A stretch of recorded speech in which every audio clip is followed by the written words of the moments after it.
আসসালামু আলাইকুম, সবাইকে স্বাগত জানাচ্ছি হাফিজাস রেসিপিস। আজকে তৈরি করব অ্যারাবিক চিকেন খাবসা বিরিয়ানি। এটা ইন্টারনেটে বেশ ট্রেন্ডি দেখলাম এবং বেশ চলও আছে। তো চলুন রেসিপি শুরু করা যাক। আজকের ভিডিওটা শুরু করছি। অলরেডি প্যানে আমি বাটার দিয়ে দিয়েছি। এখন দিচ্ছি তেল, এরপর দিচ্ছি পেঁয়াজ কুচি আর গরম মশলা। এখানে দিয়েছি আমি দারচিনি, লবঙ্গ, এলাচ, তেজপাতা দিয়ে একটু নেড়েচেড়ে নেব। প্রথমে একটা টিপস দেই যে আপনারা এই বিরিয়ানিটা যে মশলাটা মিক্স করবেন সেটা একদম লো আঁচে করবেন। তার মানে শুরু থেকে মিডল পর্যন্ত বিরিয়ানিটা একদম লো আঁচে রান্না করতে হবে। এমনভাবে করতে হবে যাতে পেঁয়াজ থেকে শুরু করে মশলাটা পুড়ে না যায়। কেন? কারণ আপনারা দেখবেন যে পানিটা আমরা কখন ব্যবহার করছি। এই পর্যায়ে দিয়ে দিচ্ছি আদা রসুন পেস্ট, এবং এই যেগুলো আমরা মেশাবো এই পর্যায়ে কিন্তু আমরা একদমই পানি ব্যবহার করব না। এই কারণেই চুলার আঁচটা একদম লো রাখতে হবে। এই চিকেন খাবসা বিরিয়ানি নাম শুনেই বুঝতে পারছেন এটা একটা অ্যারাবিক ডিশ, কিন্তু হিস্ট্রিক্যালি বলা হয়ে থাকে। এখন দিব ধনে গুঁড়া, জিরা গুঁড়া একে একে দিব। তারপর দিব গরম মশলা বাটা, আপনারা চাইলে গরম মশলা গুঁড়াটাও দিতে পারেন। আর আমি সামান্য একটু মরিচ গুঁড়া দিচ্ছি।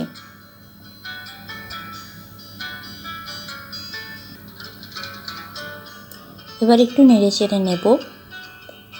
তো হিস্ট্রিক্যালি বলা হয়ে থাকে এটা ইয়েমেনে উৎপত্তি,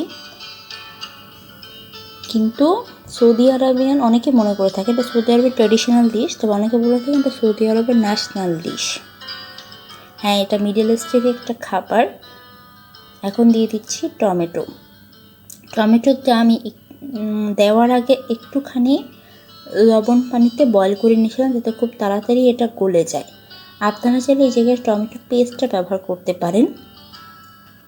সাধারণত টমেটো পেস্টটাই এখানে ব্যবহার করা হয়। যদি এরকম হালকা টমেটো ব্যবহার করেন সেই ক্ষেত্রে আপনারা একটা ব্লেন্ডারে পেস্ট করে নিতে পারেন, অথবা গলা পর্যন্ত অপেক্ষা করতে হবে। এখন টমেটোটা যাতে ভালো মতো গলে যায় এই জন্য আমি স্বাদ মতো লবণটা এই পর্যায়ে দিচ্ছি। এর আগে কিন্তু আমি লবণ দেইনি। এবং আপনি খেয়াল করে দেবেন এখনও কিন্তু আমি কোনো বাড়তি পানি ব্যবহার করিনি।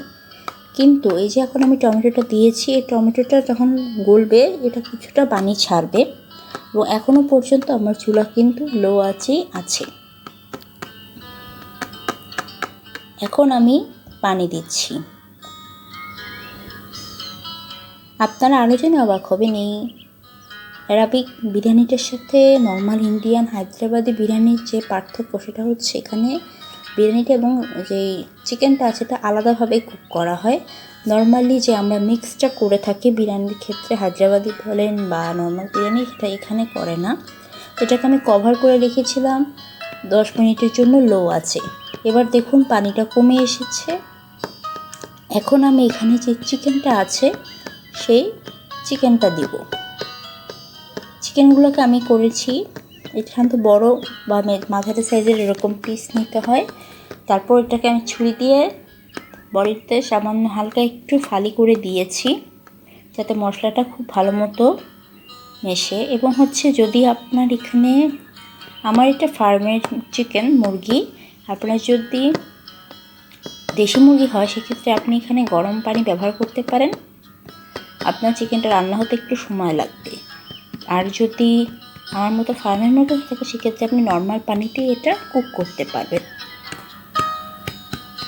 তো আমি এখানে চিকেনটা সেদ্ধ হওয়ার জন্য আরও পানি দেবার পরে এটাকে একটু নেড়ে চেড়ে আমি এটাকে ঢেকে দেব। এবং এই ঢেকে দেওয়ার পরে চুলাটা আমি মিডিয়াম করে দেব লো থেকে। কিন্তু আমাকে মাঝে মাঝে 2-3 বার উঠিয়ে আমি চিকেনটাকে একটু ওলট পালট করে দেব। তাহলে হবে কি, চিকেনটা 2 পাশ থেকে সমানভাবে কুক হবে। এবার আমার চিকেনগুলো যখন 2 পাশ থেকে কুক হয়ে গেছে আমি এটাকে সরিয়ে নিচ্ছি, কারণ আরও কাজ আছে। যেটা বললাম যে এখানে রাইস এবং চিকেনটা আলাদাভাবে কুক করা হয়। এটাই এই রান্নার বৈশিষ্ট্য, যেটা এটাকে অন্যান্য বিরিয়ানি থেকে আলাদা করে।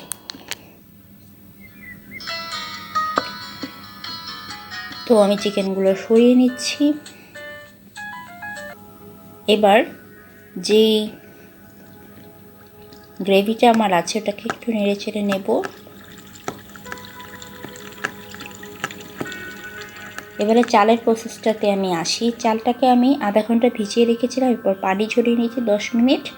এখন আমি এই ভেজানো বাসমতি চালটা, যেটা অলরেডি পানি ঝরানো, সেটা দিয়ে দেব। কারণ আপনার আগে থেকে ভিজিয়ে না রাখলে এবং পানি ঝরিয়ে না নিলে আপনার বিরিয়ানিটা ঝরঝরে হবে না, প্লাস এইটা সিদ্ধ হতে অনেক বেশি সময় লাগবে। বেশি পানি ব্যবহারের কারণে চালটা গলে যেতে পারে। সেই জন্য অবশ্যই বাসমতি চাল রান্না করার ক্ষেত্রে এই টিপসটা আপনারা ব্যবহার করতে পারেন। এখন আমি এটাকে খুব ভালো করে নেড়ে নিচ্ছি এবং যখন আমি চালটা মিশাবো আমি আবার চুলাটা লো করে দেব। এবার হচ্ছে চালটা যখন মিশে যাবে আমি অবশ্যই 2 মিনিট অপেক্ষা করব, তারপর হচ্ছে এক্সট্রা পানি যোগ করব।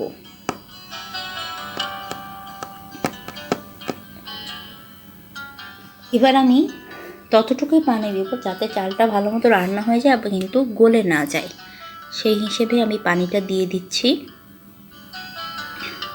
তারপর আবার একটু উপর থেকে নেড়ে চেড়ে নেব এবং এবার আমি এটাকে ঢেকে দমে বসিয়ে দেব। এবং এবার আর চালটাকে মাঝখান থেকে তুলে নাড়ার দরকার নেই, তাহলে গলে যেতে পারে। এদিকে অন্য একটা চুলে আমি প্যান বসিয়ে নিয়েছি। এখন আমি যেটা করব, যে চিকেনগুলো আমি আগে থেকে কুক করে রেখেছিলাম আপনারা দেখেছেন, সেগুলোকে এবার আমি তেলে ফ্রাই করব। আপনারা দেখেছেন আমি এটাকে তরকারি থেকে উঠিয়েছি, গ্রেভি থেকে, এবং ভাবে একটু ঠান্ডা করে নিয়ে এবার আমি এটাকে তেলে দিয়ে দিচ্ছি। এখন এটাকে 2 পাশ থেকে আমি লাল করে ভেজে নেব। এই যে দেখুন আমার ভাজি আমি তুলে নিয়েছি। এবার যেই অবশিষ্ট তেলটা আমার আছে সেই তেলে আমি এখন বাদাম আর কিশমিশ ফ্রাই করে নেব। এই বাদাম আর কিশমিশটা ম্যাক্সিমাম ডিশে, বিশেষ করে ডিশে মিডল ইস্টে যারা খাবার টাবার খায় ওরা দেয়। তো এবার হচ্ছে আমি এটাকে ভেজে নিলাম। ততক্ষণে দেখুন আমার দমে রাখা বিরিয়ানিটাও হয়ে গেছে। এখন আমি যেটা করব,